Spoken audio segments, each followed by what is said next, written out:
राधा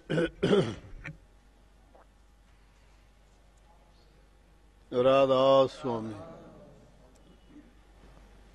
राधा स्वामी दयाल की दया, राधा स्वामी सहाय, राधा स्वामी।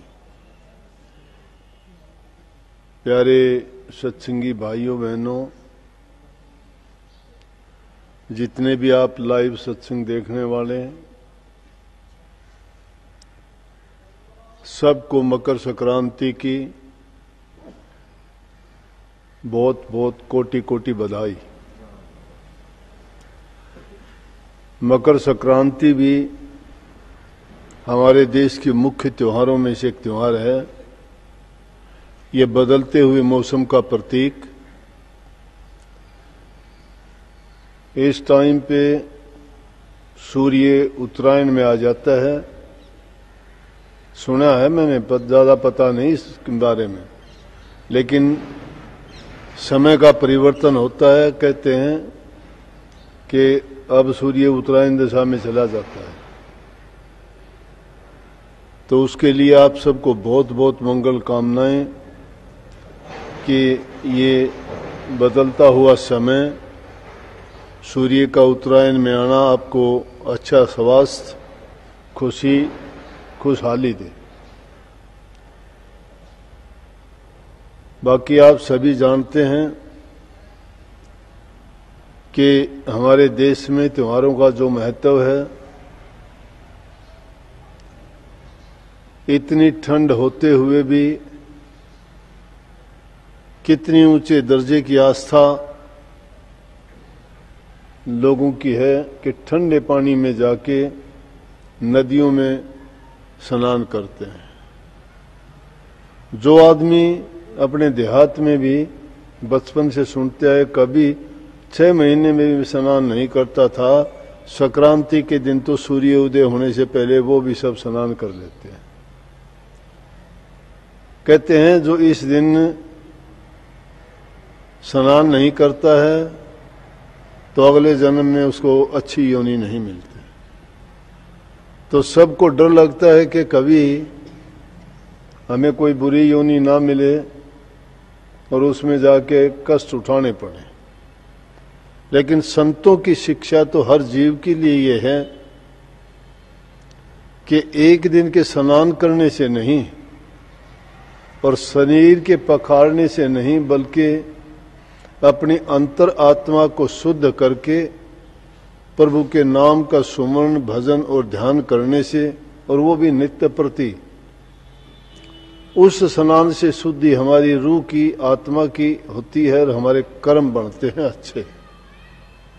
शुभ कर्म करने से हमें अगर कल्याण नहीं होता, उद्धार नहीं होता या मोक्ष नहीं मिलती, तो भी हमें योनि अच्छी मिलती है। और अच्छी योनि क्या, इंसान की योनि मिलती है। इंसान की योनि में भी जो संसार के सभी सुख पदार्थ जिसको भोगने को मिलते हैं, उसी को ऊंचा दर्जा मानते हैं। उनमें राजा, बाबू, सेठ, साहूकारों की गिनती होती है, जिनके पास संसारी पदार्थों की बहुतायत हो, धन दौलत की कमी ना हो, शरीर की तंदुरुस्ती हो, लंबे चौड़े उनके परिवार हों, अच्छे घर बार मकान हों। तो उनको देख के हम ये सोचते हैं कि इसका जीवन सुखी है। लेकिन महापुरुषों की सोच कुछ इससे थोड़ी अलग है। वो इसके खिलाफ नहीं कि ये सुख ना हो, वो कहते हैं सुख सभी को मिले, हर प्रकार से सभी सुखी रहें, सुखी जीवन हो, शरीर की तंदुरुस्ती हो, सब पदार्थों की बहुतायत हो। लेकिन उन सब चीजों के होने से इंसान बौखलाए नहीं, अहंकार ना करे, वो उनके नशे में ना हो, बल्कि अपने मुख्य उद्देश्य को याद रखे कि इंसान का चोला। और ये सभी खूबियां मिलने के बाद जो मुख्य काम बच जाता है वो होता है महापुरुषों की शरण में जाके उनसे दीक्षा लेके और उनके आदेश अनुसार, उनके बताए मुताबिक मर्यादाओं का पालन करते हुए प्रभु के नाम को हमेशा याद रखे कि जिससे इस जीव का इस काल और माया के कैद से, बंधन से और दुखों के घर से छुटकारा हो। देखने में ये सुखी दिखाई देते हैं, देखने में बहुत अच्छे लगते हैं, लेकिन तासीर जब इनकी देखते हैं तो तासीर बाद में इनकी बुरी होती है। किसी भी चीज को देखोगे, लेकिन हरि नाम, प्रभु नाम, अमृत नाम, अमर नाम जो है, जो जीव को मिलने के बाद में अमरत्व प्राप्त कर लेता है, सब दुखों का नाश कर देता है, जन्म मरण के बंधनों से छुटकारा दिला देता है, वो अमृत नाम जिसको मिल जाता है उसी का जीवन सुखी है। असल में वास्तव में तो ये त्योहार है, इस त्योहार को खुशी मनाते हैं। अलग अलग त्योहारों में अपने अपने ढंग हैं, लेकिन इस दिन अग्नि का जलाना, उसके चारों तरफ बैठ के तापना, सुबह स्नान करके मीठा प्रसाद बनाना, विशेष करके अपने हलवा सीरा कहो वो बनाते हैं, गरीबों को दान दक्षिणा देना, गौओं को चारा डालना, वस्त्र का वितरण करना। जो आदमी सक्षम हैं, देने वाले हैं, कुछ दे सकते हैं, जरूरतमंदों को जब बांटे जाते हैं तो वो भी एक पुण्य का कार्य है, परोपकार का काम है। तो इसमें देखे दुनिया में रहते हुए दुनिया की परंपराओं को, रिवाजों को भी निभाना चाहिए। हम दुनिया से जुदा नहीं हैं, लेकिन हाँ, हमें काम वो नहीं करने चाहिए कि जिसके कारण हमें कोई उनका कर्म फल भोगने में कष्ट हो या दुख हो। कर्म हमें वही करना चाहिए कि जिस कर्म के करने से हमें उसके परिणाम स्वरूप सुख मिले। लेकिन सुख और दुख के दोनों चीजों को छोड़ के अगर हरि नाम की कमाई की जाती है, प्रभु के नाम का सुमन ध्यान भजन किया जाता है, तो वो तो हमें इन दोनों चीजों से निकाल के ले जाता है। उसको कहते हैं मोक्ष। और मोक्ष जब हो जाता है जीव का, तो उसको बार बार संसार में जन्म नहीं लेना पड़ता। जो जन्म नहीं लेता उसको मरना नहीं पड़ता। इसलिए जन्म मरण के बंधनों से छुटकारा पा जाता है। जो जन्म नहीं लेगा वो मरेगा नहीं, लेकिन जो जन्म लेगा उसको मरना भी अवश्य पड़ेगा। तो अनेकों बार हमने जन्म लिए हैं, अनेकों योनि हमने देखी हैं, 84 लाख योनि में कितना हमने भटका खाया है। कभी कुछ बने, कभी कुछ बने, और उन योनियों में अपने कर्म के बस होके उन कर्मों को भोगते हुए कितने हमने कष्ट उठाए। जिसको स्वामी जी महाराज ने कहा कि ये तन तुमने दुर्लभ पाया, कोटि जन्म जब भटका खाया, या को अब वृथा मत खो, छिन छिन चेतो भक्ति कमाओ, भक्ति करो तो गुरु की करना। भक्ति करो तो गुरु की करना, मार्ग शब्द गुरु से लेना। कबीर साहब ने कही है कि गुरु बिन माला फेरते, गुरु बिन देते दान, गुरु बिन दान हराम है, जा देखो वेद पुराण।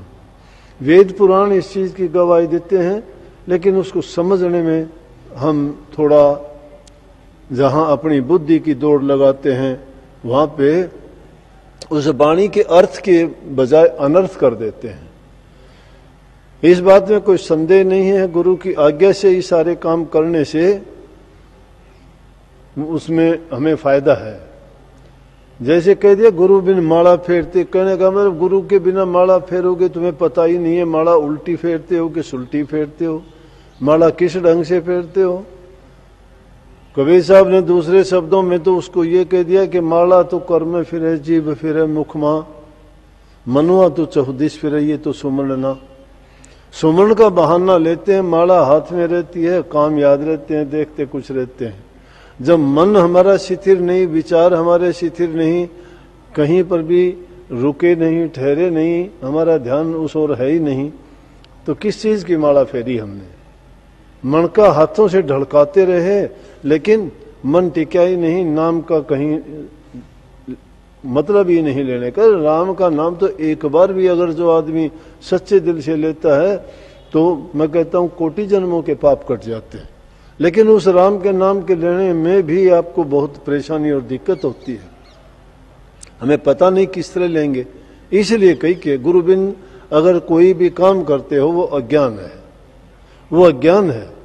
तरीका तो गुरु बताएगा ना। एक आदमी पूरा दिन संघर्ष करता रहता है, उस काम को नहीं कर सकता, और दूसरा कोई समझदार ज्ञानवान अगर इंसान आके कहता है कि भाई इसके लिए तो ये छोटा सा नुक्ता है, ये काम कर ले, और वो काम करने से वो काम बड़ी आसानी से हो जाता है।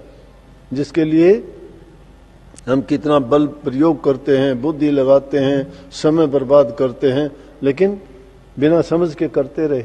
जो इंसान किसी चीज के बारे में जानता नहीं, उसको समझ नहीं, वो क्या करेगा।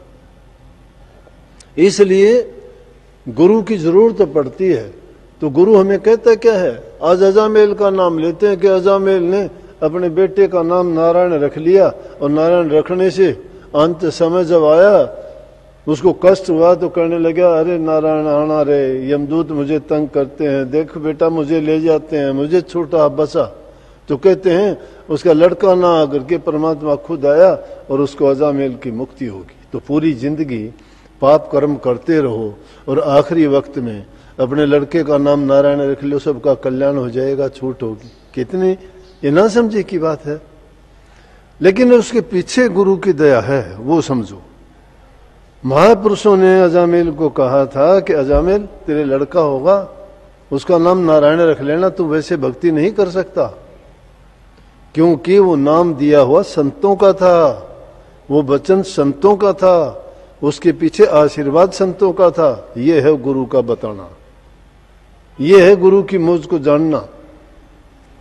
अगर यूं तो कितने नारायण नाम रखे जाते हैं, कितने राम नाम रखे जाते हैं, राम के नाम ही जिसके रखे जाते हैं वही सारे सबसे ज्यादा खोटे कर्म करते हैं। लेकिन क्योंकि वो नाम संतों का बताया हुआ था, और जब संतों की मौज थी, वो आशीर्वाद था, उनका पता था कि खुटकर्मी इंसान है, ऐसे ये राम का नाम जाप नहीं कर सकता। लेकिन जिस पर मौज और दया बख्शनी हो, संत कहते हैं कभी देते हैं शीत मीत, कभी देते हैं सिरसाट, कभी वो शीत मीत दे देते हैं। दया जब बख्शनी हो, पापी से पापी को भी दृष्टि डाल के 1 सेकंड में पार उतार देते हैं। और कभी अगले का इतनी उससे मेहनत या इतनी कीमत लेते हैं कि वो शीश भी बदले में दे दे तो भी उसका मुश्किल से कल्याण होता है। लेकिन ये दो मौज मसलत संतों की होती है, वक्त को देख के और जीव के कर्मों को देख के कर्म किया जाता है।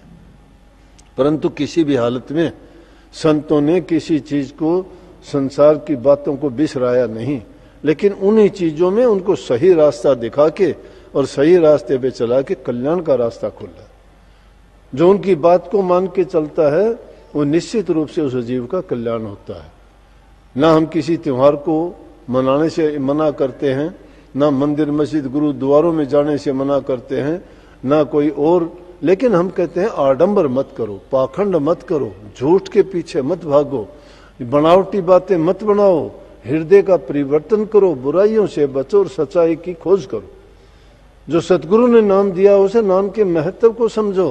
वो नाम अक्षर का नाम नहीं है, वो ज्ञान है कि उस जिस प्रकार से चिंगारी किसी फूस में लगा देने से अग्नि उत्पन्न कर देती है और उसको जला के नाश कर देती है, इसी प्रकार से वो अमृत नाम का सेवन करने से पापों का तो नाश हो जाता है और वहां उसमें गुण पैदा होते हैं। जैसे कि कबीर साहब की एक वाणी में है कि आगे आगे धों लगी पीछे हरियल हो, कि जिस पर आगे आगे तो आगे उसको जलाती चलती है, मतलब खोटे कर्मों को तो जलाता चलता है और उसके पीछे पीछे हरियाल सद्गुण उत्पन्न होते जाते हैं।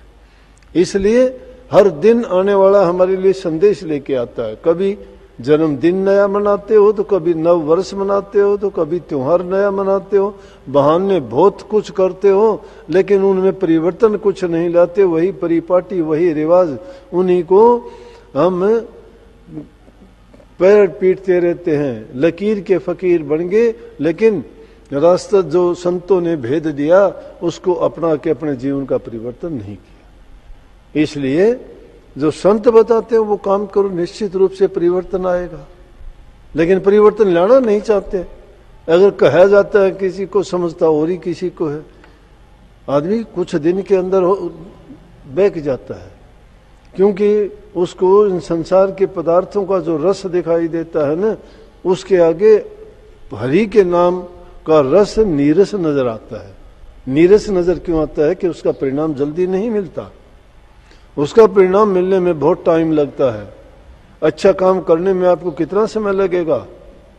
बुरा काम करना तो कभी कर लो। एक इंसान एक अच्छा वकील बनना चाहता है, पढ़ाई करता है, पढ़ते पढ़ते बीए करता है, लॉ करता है, उससे सीखता है। एक आदमी सोचता कुछ है लेकिन बीच में छोड़ के भाग जाएगा तो उसको क्या मिलेगा? मन विचलित करता है, विचार विचलित करते हैं, संसार के पदार्थ इंसान को बहकाते हैं अपनी ओर आकर्षित करके, और इस जीव को घसीट के वो ले जाते हैं उसको, क्योंकि इसमें काल का प्रभुत्व और माया का खेल है। इस प्रपंच से कोई बिरला जन जो संतों की शरण में सच्चे दिल और पक्की आस्था से जाके उनके अपने आप को पूर्ण रूप से समर्पित हो जाता है, उसी जीव का कल्याण होता है। तो आपको बहुत बहुत बधाई।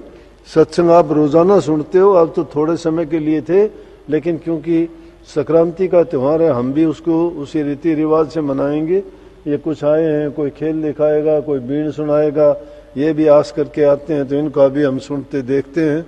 आप लोग भी उसका आनंद उठाओ और इनको भी खुश करके यहाँ से भेजेंगे। बेसिक लाइव दिखाओ, कोई बात नहीं। सबको बहुत बहुत आशीर्वाद। राधा स्वामी थोड़े थोड़े बैठे, आप पीछे हो जाओ।